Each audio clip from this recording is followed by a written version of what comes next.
একজন ডিবি পুলিশের প্রধানের থেকে উনি সোনার তরবারি উপহার নিয়েছিলেন।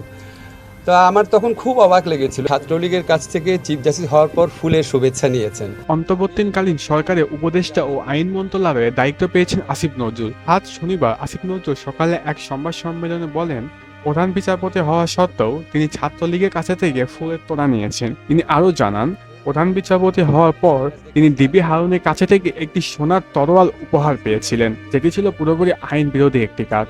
বিস্তারিত দেখে আসি।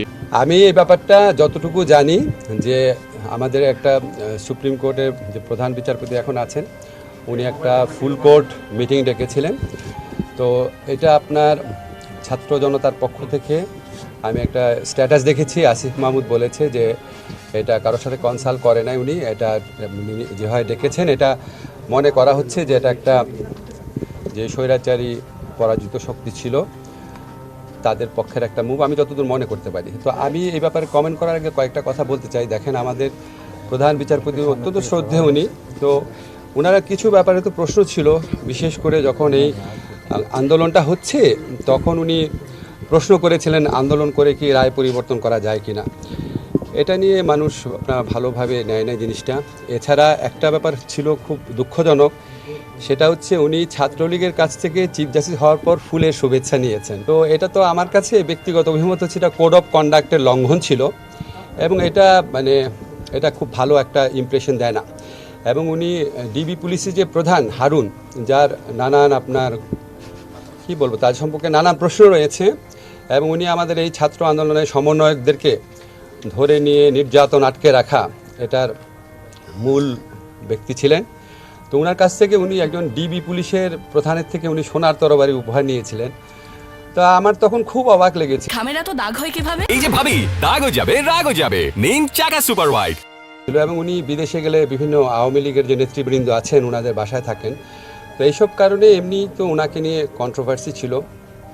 তারপর যখন উনি এই মামলাটা চলার সময় এই কমেন্টটা করেছেন, এত কিসের আন্দোলন, আমি পত্রিকায় যেভাবে পড়েছি এটা রিয়্যাক্ট করেছে। এবং আমি যেটা জানি ছাত্র জনতার পক্ষ থেকে ইতিমধ্যেই ওনার পদত্যাগের ব্যাপারে দাবি উঠেছিল। আজকে বোধহয় সেটা আবারও বলা হয়েছে, যেহেতু উনি ফুল কোর্টের মিটিং ডেকেছেন।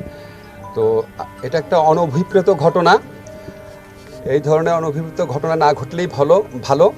আমরা তো মনে করি সুপ্রিম কোর্ট হচ্ছে আমাদের সংবিধান রক্ষণের, মানবাধিকার রক্ষণের জন্য একটা সবচেয়ে বড় প্রতিষ্ঠান। তো এমন কিছু কারোরই করা উচিত না যেখানে ছাত্র জনতার যে গণ আন্দোলন বা গণ অভ্যুত্থান, এটার বিপক্ষে সুপ্রিম কোর্টকে দাঁড় করানোর চেষ্টা কারো করা উচিত না। আপনারা ইতিমধ্যে দেখেছেন দেশের পুলিশ বাহিনীকে এই গণ আন্দোলনের বিপক্ষে দাঁড় করানোর কি পরিণতি হয়েছে। তা আমরা তো এরকম কিছু হোক কখনোই চাবো না। তো আমরা আশা করব যে সবার জন্য শুভবুদ্ধির উদয় হয়, এবং ছাত্র জনতার যে গণ আন্দোলন রয়েছে এটার আকাঙ্ক্ষার প্রতি আমরা যেন সবাই সম্মান দেখাই।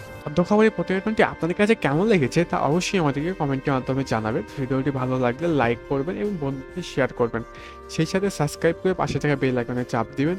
সেই পর্যন্ত ভালো থাকুন, সুস্থ থাকুন, ধন্যবাদ।